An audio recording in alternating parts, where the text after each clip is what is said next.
Graça e paz, amados.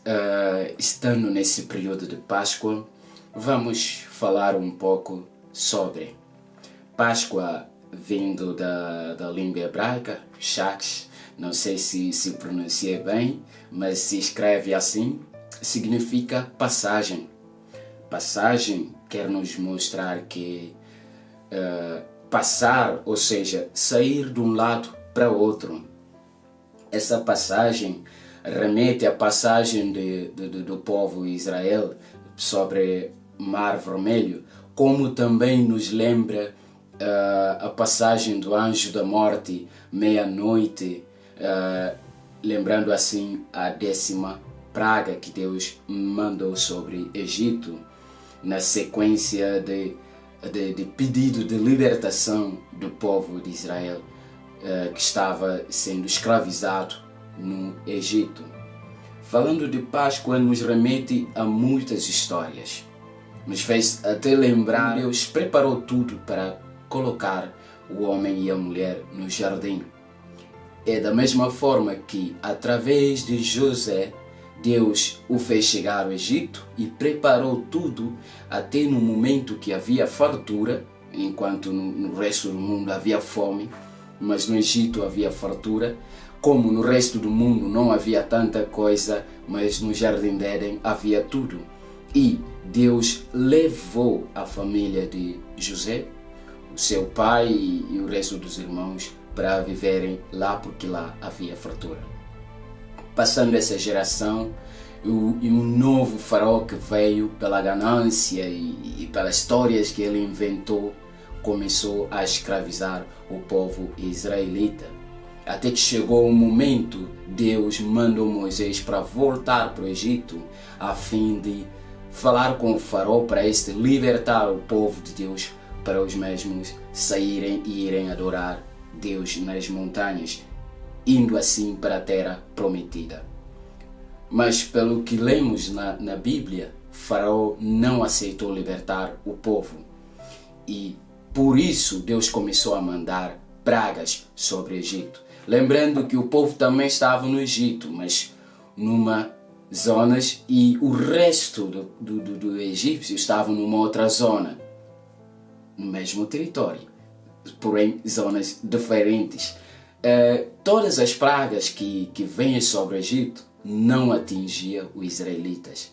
Como eu disse, estavam nas zonas diferentes, não atingia os israelitas. Mas a 10ª praga, no qual vamos falar mais, que simboliza a Páscoa, a primeira Páscoa, esta atingiu todo mundo que estava dentro do Egito. Neste caso, Deus mandou que os israelitas sacrificassem cordeiro e passassem o sangue nas ombrelas da porta, ou seja, nas partes da porta em cima e nos lados, o que nos remete à cruz de Cristo, em cima da sua cabeça e os lados onde estenderam seus braços. Então foi assim que passaram sangue na porta. Meia-noite, quando o anjo da morte começou a passar nas casas, a casa que tinha sangue não acontecia nada, mas as casas que não tiveram sangue morreram os primogênitos. Neste caso, o faraó não tinha mais o que fazer a não ser libertar o povo. O segundo ponto que podemos ver, quando os israelitas ficaram entre o Mar Vermelho, as montanhas e o faraó, que acabou por insistir mais, recuperar o povo, fazê-los voltar para o Egito, aconteceu que Deus mandou Moisés abrir o Mar Vermelho, e este abriu, e o povo israelita passou na terra seca. Ali foram batizados espiritualmente. Um ponto que eu quero aprofundar aqui, o que é batismo, o que podemos entender de batismo.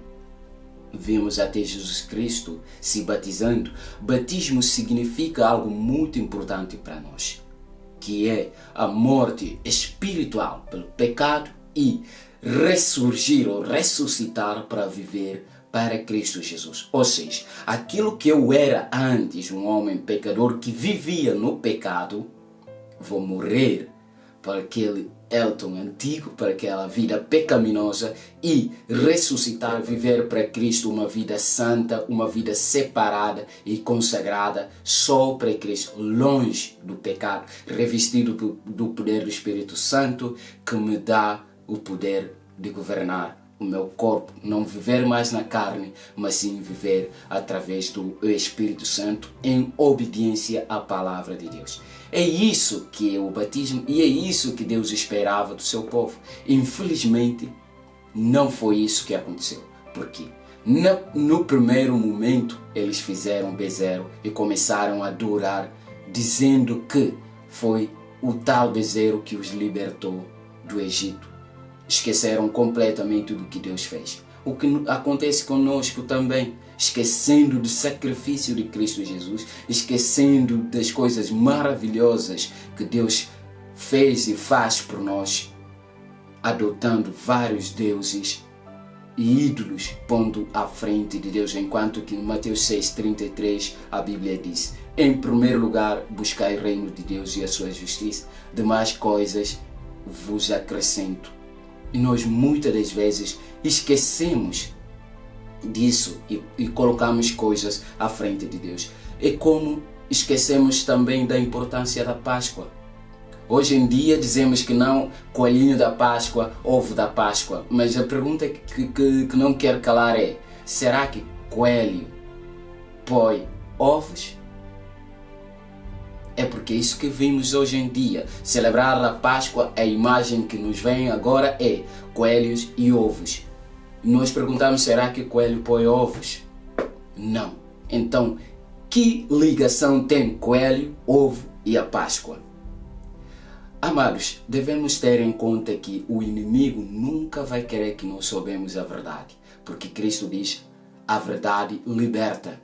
E se nós não sabemos a verdade, vamos continuar na ignorância, vamos continuar a celebrar a Páscoa como coelhos e ovos, coisas que não têm nada a ver. A Páscoa é uma nova oportunidade que Deus nos deu para sermos libertos.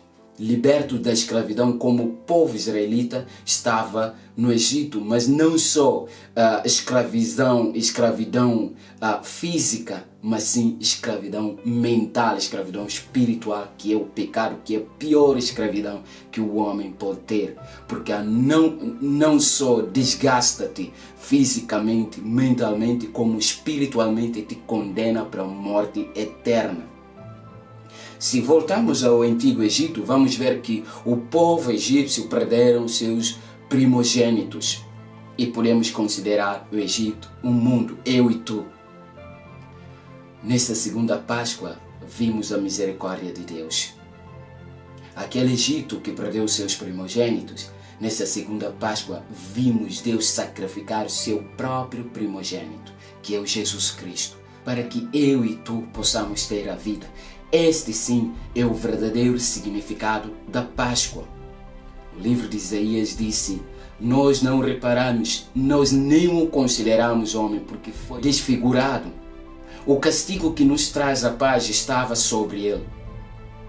Quer dizer, o nosso erro, a nossa culpa, no lugar da nossa condenação, Jesus levou tudo isso na cruz. E por nós morreu, por nós sofreu, para que possamos celebrar a Páscoa como uma esperança que Cristo nos deu na glória, porque Ele morreu no nosso lugar e ressuscitou no terceiro dia. Este é o verdadeiro significado da Páscoa. Esta é a razão de nós nos alegrarmos e celebrarmos a Páscoa com alegria, porque nós temos a vida no lugar da morte. Cristo nos deu a vida no lugar da morte, no lugar da condenação, no lugar da escravidão. Cristo nos deu liberdade. Significado da Páscoa, passagem, saímos da condenação e passamos para a vida. Saímos da morte, passamos para a vida, da condenação, da escravidão, para a liberdade. É isso que é a Páscoa, a liberdade. E é isso que Cristo nos disse para pregar, a liberdade, a boa nova. Contar a todo mundo que Cristo já morreu, já somos livres e já podemos ter a vida eterna. Isto é, se temos fé em Cristo Jesus, o aceitamos como o único Senhor e Salvador, crendo no unigênito de Deus que é Cristo Jesus, e viver segundo a sua palavra. Esta é a Páscoa. Desde já te desejo uma boa Páscoa. Que esta celebração seja de lembrar daquilo que Jesus passou por mim e por ti. E que esta alegria de ter a vida eterna através de Cristo Jesus seja a razão de falar do amor de Deus para os outros também. Que Deus te abençoe e boa Páscoa.